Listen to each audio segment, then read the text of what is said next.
What's all right, let's turn that motherfucker down. What's up, oh man, I can't tell the time, but that's why I have the intro like that. You know, it's like your first 30 seconds, you can't say nothing vulgar. That's hard for me. It's hard for me sometimes, but it's okay. We're here. We're back. If you guys are watching today, then you have been here for 1179 to the Tcbscans, and today this is your place, Edge 2 Gaming, aka Edge 2 Anime, which you'll find it on YouTube, but it's really Edge 2 Otaku. I think it may have been switched back, but Edge 2 Otaku, where you can come every week, Monday, Tuesday, Thursday, and Sunday.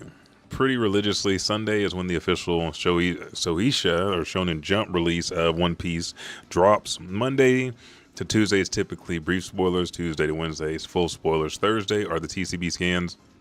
I cover that weekly for you, so you don't have to. You just come here and you listen to all the good bits that Oda is writing, what's being leaked this week, and then you can come on Sunday to read the official work with me. I have it right up on the screen, so we can do that. But this week, 1179, the live read or the actual full release was yesterday. We're playing catch up. We are doing the Tcbscans because I do want to know what the physical changes were, or I guess what the changes were to the dialogue between Tcbscans and the actual scan for Suisha. So let's go ahead and dive into this chapter. This is chapter 1179. We did the brief spoilers for, which is really a description of Emu. That's all we needed. That's all we got. Fuck it. I'm fine with that. We start off with the page. This is another cover request by Neyama Wants to Travel. Ace, Otama, and Yamato taking boar piglets on a field trip to the wetlands. And we see the title chapter is Norona Emu Descends, chapter 1179. Emu bent over, right hand on the hip, left hand in the face, eating an onigiri. Then we have Toma in the background, hands out with the flag in her right hand, running around with like 6 piglets. Ace is sitting there drinking out of a gourd with his left hand, holding the piglet up, looking at it, smiling, with his signature Ace hat on, and another Wano hat on top of that with 4 pigs right in front of him. We continue. Very first panel, Emu standing there looking. We don't know at who, at what, but they're like, great Emu. Did I hear you correctly? Because remember last time Emu says, hold on a second. Hold on a second. I'm going to come there myself.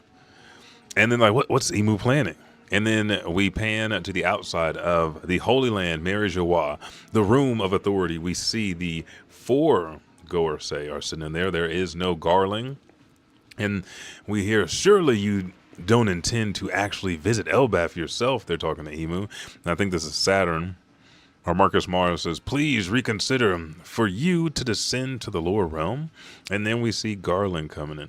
This is no time for idleness. How long can the Holy Land possible be defended under these conditions? Garling, they say. And then it zooms back into Garling's face with the shades on. You know, we know what color the hair is now. He says, Shamrock's return seemed to have helped quell matters, but we were arrogant to think we could easily stop the lower realm dwellers from using starvation tactics against us. What good are leaders who can't even keep their own troops fed? He continues as he marches towards the Gorosei. Our priorities should be rallying the military might needed to assert global dominance. Even the former Navy HQ, and then we hear ring, ring, ring. Got chick, and you know what the ring is? It's bitty, bitty, bitty, bitty, bitty, because it's the Din Din Mushis. And then Garling picks up his little Din Din Mushi, and they say, Garling, where's the food? This is no way for a celestial dragon to live, we hear. And then we are transported to the Labo Phase power plant on Mary Joie, where we're hearing who is on the other end of the transponder Snell. And then Garland says, I thought I told you, York. The Holy Land is currently facing a food shortage. Do you know one of the things that might break this deadlock? And then York is on the floor, leg up in the air, one knee bent. Oh, I'm hungry. And then Garling says, you know the one thing that might break this deadlock? The mother flame. If you truly wish to live like a celestial dragon, hurry and produce energy. And we see a small mother flame in the background. while York is fussing on the floor. Then the camera pans straight into York's face as she's still on her back. "This wasn't part of the deal," she yells. Tears, boogers, snot, all that shit. And we see what she's saying, and I love the way the text box shows half radio communication and then half what's coming straight from Garling's mouth to her after she says this wasn't part of the deal. He says, "Some might call the original Vegapunk was aligned with this rebellion. Consider this your penance." And then she goes, "Ah," and then hangs up. And I just love the way that Oda's doing these panels, because now we spread out and all the Gorosei are standing one around, or actually they're sitting, except for who the fuck is left? Old boy with the long mustache, the long pointy one. What the fuck is that? The bird. And Garland says, "One disaster after another. And it all started after Nika resurfaced. Are we to write this off as mere coincidence, or was all of that inevitable?" And then we hear Jupiter say, "In any case, great Emu." And then it pans back to the room of flowers in the Holy Land, where Emu's just standing listening, and the conversation continues over the transponders now. "You should not leave Pangea Castle. Allow us to dispatch Navy admirals to Elbaph instead." And then Nosujiro says, "That won't do. That won't do. Consider all the other incidents that have arisen. Our hands are tied." And then Mercury stands up. "In that case, we must once again." And then Emu says, "Workery. This is no mere coincidence. Arrogance, idleness, negligence, pride. Thou must cast aside these follies at once." And then the camera's panning down at the big transponder snail as they all talk. And then we go to Emu, just a half frame of what we would call Emu's face, one eye, and says, Emu continues, "All this was inevitable." And then we start going back into Emu's memories in the past. Davy D. Zebek laughing and smiling as Emu says, recalls everything that they say. Davy D. Zebek says, "I'll be back." And then we see Roger at the gallows. "Seek it out," as he tells the kids. Then we see a baby Shirahoshi with King Neptune and the brothers, and says, it appears that Neptune has had a daughter." Another pivotal point in One Piece history. We switch to Shanks looking out, and it says, "That devil fruit was stolen." Now, is this the Nika fruit, or was this Loki's fruit? But he does have the cow on his shoulders, which Shanks did when he visited Elbaph. Then we see Harold. Is something unforeseen lurking on Elbaph? Harold thinks at this point in time. And this is after his horns are gone. This is after he put down the circle in Ahur's castle. Then we see Loki's thoughts from the past. "We have new intel on the fog ship's captain. His name is Loki. He is Harold's son." Then we see fucking Whitebeard face blown. If you don't read, it's not the shit they show on the show. Half his face blown off, mustache blown off. And it says, "Why would Whitebeard protect that young man? Who is he?" And we see Monkey D. Luffy in Jinbei's, or laying on Jinbei's top, and it says Monkey D. Luffy as he's passed out. Then a young Marcel D. Teach, or Davy D. Teach, as he yells off, blood coming down his head, and I think this is the fight with Ace, and it says, "And that one, Marcel D. Teach." And then we go and see an old Nefertari D. Lily, or a Nefertari D. Cobra, and Emu in their mind says Nefertari D. Lily. And then we see Emu cutting through the bounties of Straw Hat Luffy and Davy D. Teach at the same time, and he goes, "Joy Boy, Davy Jones." Then, still in Emu's mind, going through the past, we see Shirahoshi's cut up too along Luffy and Blackbeard. And Emu says, "Wilt thou keep making Moose suffer?" Then a picture of Nefertari D. Lily. "Retrieve," says Emu. And then Emu walks to a big or it's not even, I fucked this up. The bounties that were cut up, or the pictures that were cut up, Luffy, Blackbeard, and Shirahoshi. Then Emu says retrieve as he's holding a picture of Vivi in his hand, and he's standing in front of a picture of Nefertari D. Lily, and he says Vivi. And then it pans in on one of his eyes, ... And Emu walks to a fucking summoning circle in the middle of the room, You see flames start to swell, and he goes, "It was all sent into motion long, long ago." And they're like, "Great Emu," over the Dindin Mushi. And Emu says, "The Holy Land shall be left in all thine hands." And then they're like, "Great Emu, if you go to the surface realm." Garling says, "We have no authority to forbid this." Fuck. What the fuck is that? God damn it. Fuck, whatever the long nigga's name is with the deal. He goes, "But," and then Worker, he goes, "Great Emu, if you leave this castle." Nosujuro says, "It is not our place to question this." And then fucking Jupiter says, "The Great One is fully aware of the consequences." I don't get that motherfucker's name. Then we see Emu standing in the circle, flames arise, and they say, "No one can stop them." Whoosh, whoosh, he disappears.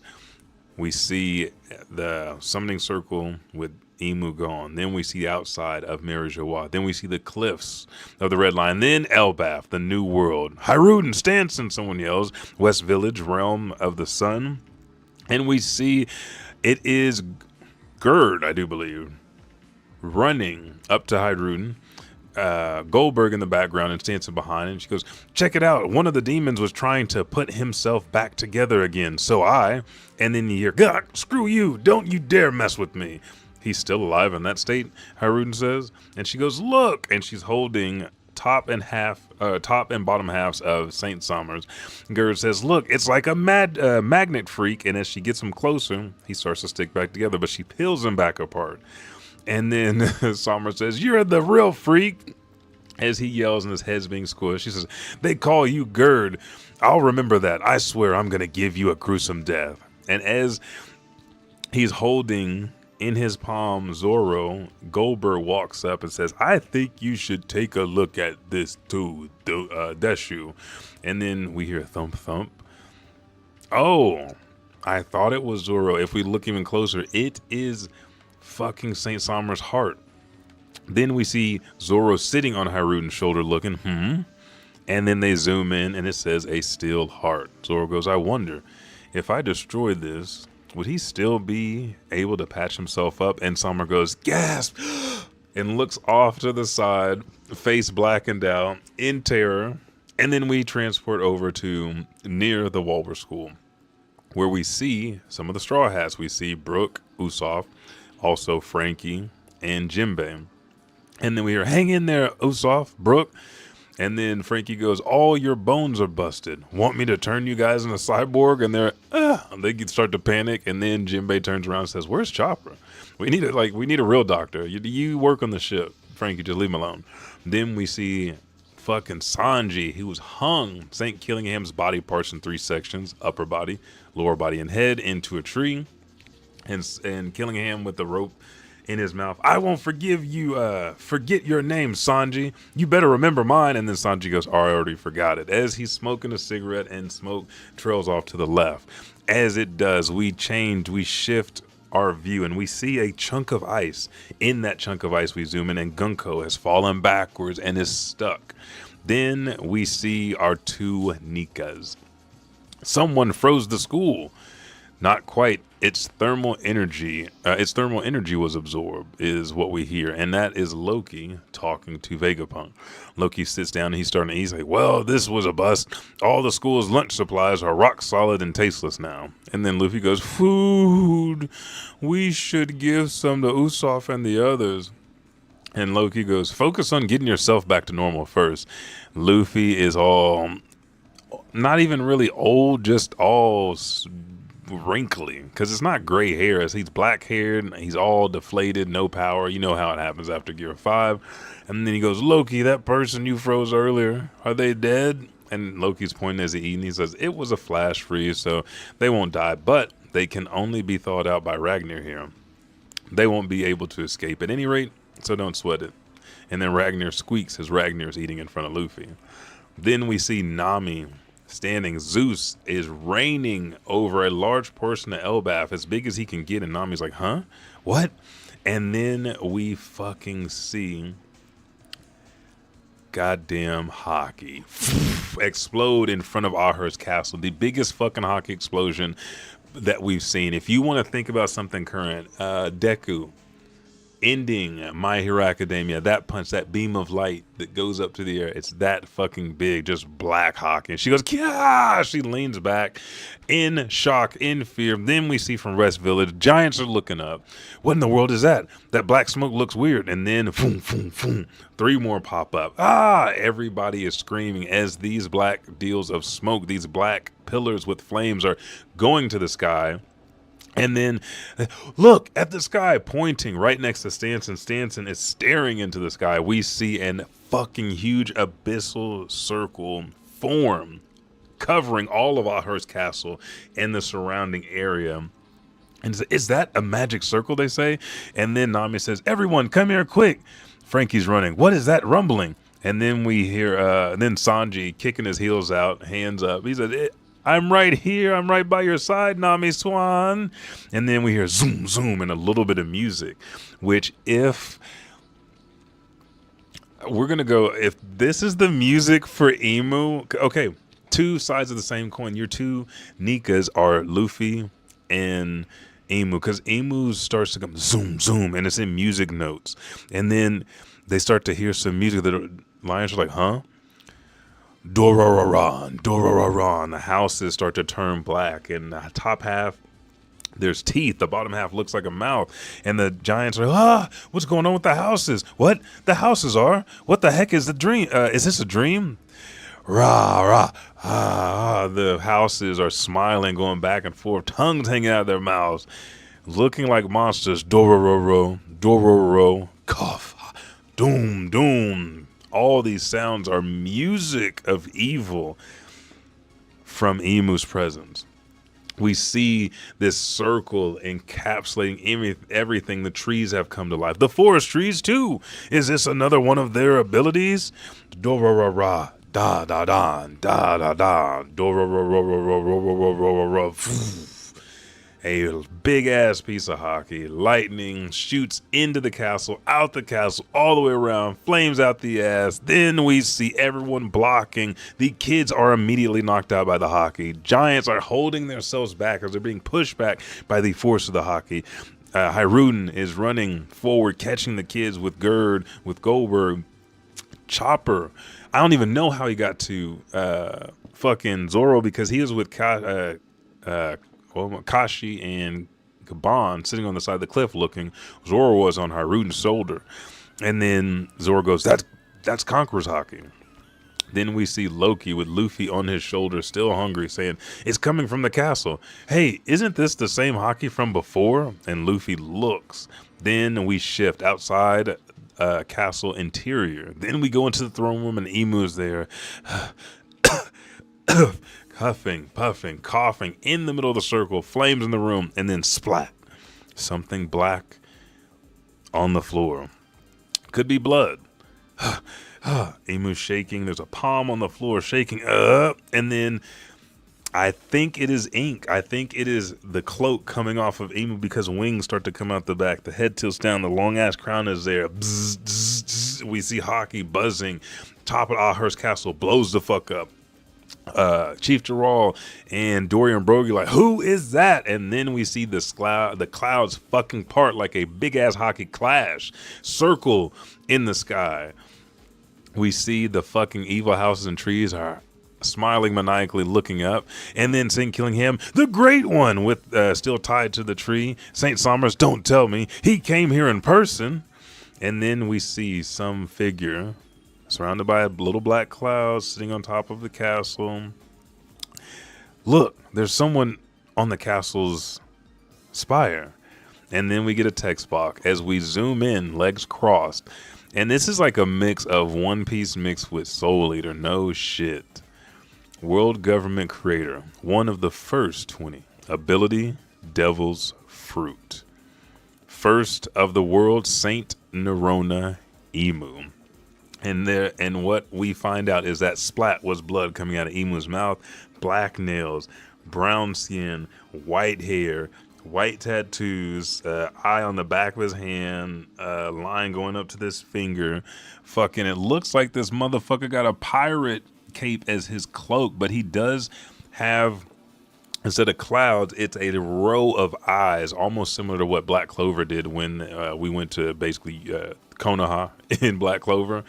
And a weapon on his back that has a cloud on one end and then a zigzag with a hook on the other end, a devil tail coming out, long ass hair. Emu looks bad fucking ass. Now, again, this chapter is official. It's dropped, so we're going to read the live read later.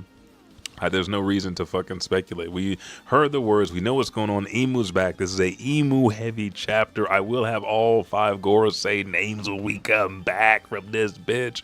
Thank you guys so much. This has been fun. Turn on your notifications. Make sure that you're here each and every week for One Piece, whether it's the live read, brief spoilers, full spoilers, or TCB scans, or if you're just here for the Pod OKC, the Elijah Bailey Show, or regular streams. Make sure notifications are on. Thank you guys so much.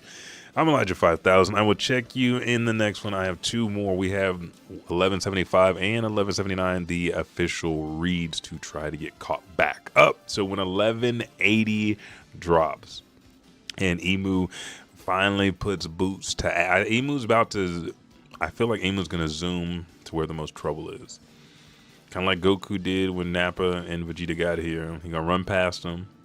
He may collect the Holy Knights, and then he about to power him up, and now about to come after that ass. It's about to get crazy in Elbaph. This is very strainful on Emu's body. Emu, I can actually see being the one that killed and helped kill the Lunarians if they were supposed to be immortal.